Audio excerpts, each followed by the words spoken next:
सब multi starrer super heroes. बिल्कुल। आज सबसे बड़ा हीरो तो आज का सन फार्मा ही है, जो 1690 के आसपास आपको ट्रेड करता दिख रहा है। 1692 इस वक्त है। बड़ी डील के बाद इस तरह से स्टॉक का ऊपर आना वाकई में कमाल है। जनरली ऐसा होता नहीं है।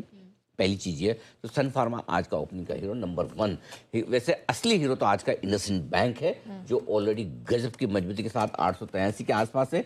यहाँ पर बड़ी एक्शन आपको देखने को मिल रहा है। आज हमने कहा भी अगर एक कोई स्टॉक सबसे ज़्यादा सरप्राइज करेगा पॉजिटिव साइड पर तो इंडसइंड बैंक है। और कौन कॉल के बाद हमने यहाँ पे भी राय खरीदारी की दी थी सन फार्मा में भी नीचे मिले, लेकिन वो अलग बात है, नीचे मौका नहीं दिया, ओबलाइज नहीं किया, आप क्या कर सकते हैं, नहीं दिया तो नहीं दिया। लेकिन इंडसइंड बैंक दूसरा स्टॉक है। तीसरा है IDFC, एक सरप्राइज मूव इसने दिया है और 69 के लेवल के ऊपर नेहा ये टिक रहा है फ्यूचर्स में।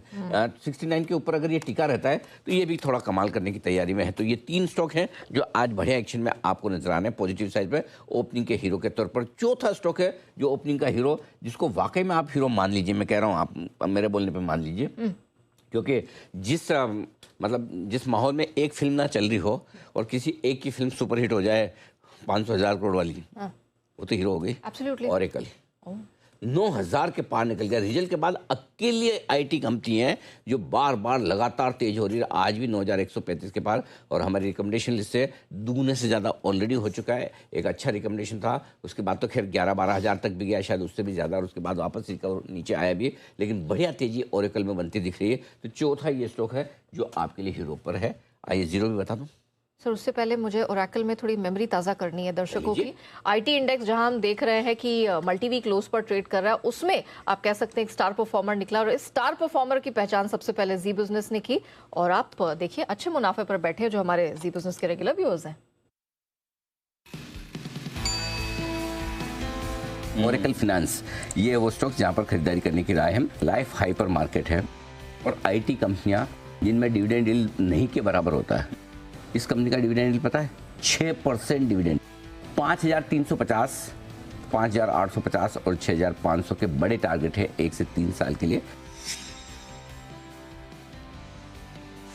इसको जैसे रिकमेंडेशन दी थी 3 महीने में इसके टारगेट हासिल हुए। 3-6 महीने में ये डबल हो गया था। 4,365 पे तब दिया था और 4,300 का ही मुनाफा देख लीजिए, लगभग डबल हो चुका है। वेल डन ओरेकल, बहुत ही बढ़िया एक्शन यहाँ पर ओरेकल में होता हुआ दिखा है।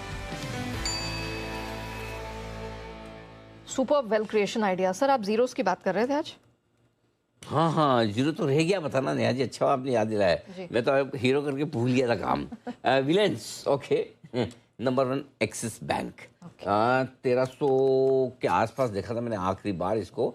1305 के आसपास यहाँ पर कमजोरी हुई है। जैसा हमारा अनुमान था 3-4% घटना चाहिए, कमोबेश उतना ही घटा है, 4-4.5%, थोड़ा सा ज़्यादा। आजकल घटने में आप जितना अनुमान लगाते हैं उससे थोड़ा सा ज़्यादा घट जाते हैं। नंबर 1 ही है। नंबर 2 है श्रीराम फाइनेंस, जिससे जो लोगों को ब्रोकरेज रिपोर्ट्स वगैरह सब देखकर लग रहा था कि ये तो मजबूत होगा, लेकिन 978-979 के आसपास है, 979, और हमारा अनुमान एकदम से था Day 2 घटेगा, जबकि रिजल्ट्स के मार्केट आवर्स में आ गए थे और एकदम परफेक्ट रहा। तीसरा स्टॉक RBL।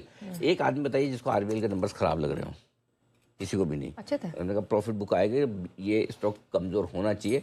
देखिए अब 3% अभी भी कमज़ोर है और ऊपर में तो अच्छी खासी कमज़ोरी हुई भी है इसमें। अब तो चलो ठीक है, थोड़ी रिकवरी है, थैंक गॉड।